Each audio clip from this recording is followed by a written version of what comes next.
ঢাকা মাওয়া expressway যেন মরণ ফাঁদ। শুধু এক বছরেই ৬৪টি দুর্ঘটনা ঘটেছে, যাতে মারা গেছে ২২ জন। যানবাহনের বেপরোয়া গতি, কুয়াশা আর ট্রাফিক আইন মেনে না চলায় এমন ঘটনা ঘটছে প্রতিনিয়ত। পদ্মা সেতুর সংযোগ সড়ক ঢাকা মাওয়া এক্সপ্রেসওয়ে। সেতুর দুই পাশের ৫৫ কিলোমিটারের এই সড়কটি দেশের প্রথম জাতীয় এক্সপ্রেসওয়ে। চলাচলের জন্য দ্রুতগতির এই এক্সপ্রেসওয়েতে সম্প্রতি বেড়েছে দুর্ঘটনা।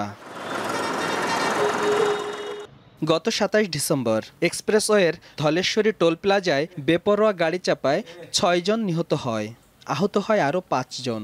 এর মাত্র ৫ দিন আগে ২২ ডিসেম্বর এক্সপ্রেসওয়ের মুন্সিগঞ্জের শোলঘর থেকে হাসাড়া পর্যন্ত ৪টি জায়গায় ১০টি গাড়ির মধ্যে সংঘর্ষ হয়।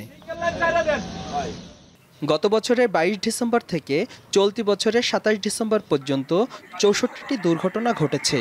এসব দুর্ঘটনায় নিহত হয়েছে ২২ জন, আহতের সংখ্যা ৮৫। পথচারী, ছোট রিক্সা, ছোট গাড়ি এগুলোর জন্যই ৯০% অ্যাক্সিডেন্ট হয়। যেভাবে ট্রাকগুলো চলে, ইজি বাইকগুলো চলে, মোটরসাইকেলগুলো চলে, তা আমরাই তো নিরাপদে নাই, তা আমরা কীভাবে নিরাপদ আর একজন দিতে পারবো? যে জায়গায় ফেরিঘাট, মনে করেন টোলঘাট, সব জায়গায় এরকম বিট দেওয়া উচিত।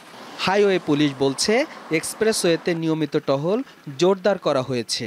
আমরা ধলেশ্বরী টোল প্লাজায় কিন্তু আমরা মাইকিংয়ের একটা ব্যবস্থা রেখেছি। জনগণ, পাবলিক, যাত্রী সাধারণ যদি সচেতন না হয়, সচেতন ব্যতীত আপনাকে এই দুর্ঘটনা কমানো সম্ভব না। শুধু আইন প্রয়োগ করে দিলে হবে না। বিশ্লেষকেরা বলছেন সড়কে শৃঙ্খলা ফেরাতে চালকদের পর্যাপ্ত বিশ্রাম, প্রশিক্ষণ ও নির্দিষ্ট বেতনের আওতায় আনা জরুরি। দেখা যাচ্ছে যে এখানে যে গতিসীমা নিয়ন্ত্রণের ব্যাপারটা শুধুমাত্র ছোট গাড়ির ক্ষেত্রে প্রযোজ্য হচ্ছে, বড় গাড়ির ক্ষেত্রে গতিসীমাটা নিয়ন্ত্রণ করা হচ্ছে না। যে চালকরা চালাচ্ছে তারা কম্পিটিশনের ভিতরে থাকে, হাই স্পিডে চালাচ্ছেন, রাস্তাটা ভালো দেখে তারা গতিসীমা ভায়োলেট করছে। তিনি জানান, চালকদের অসচেতনতা, ফিটনেসবিহীন যানবাহন চলাচল, ট্রাফিক আইন মেনে না চলা এবং ধীর গতির যানবাহন মহাসড়কে চলাচল করায় দুর্ঘটনা বাড়ছে।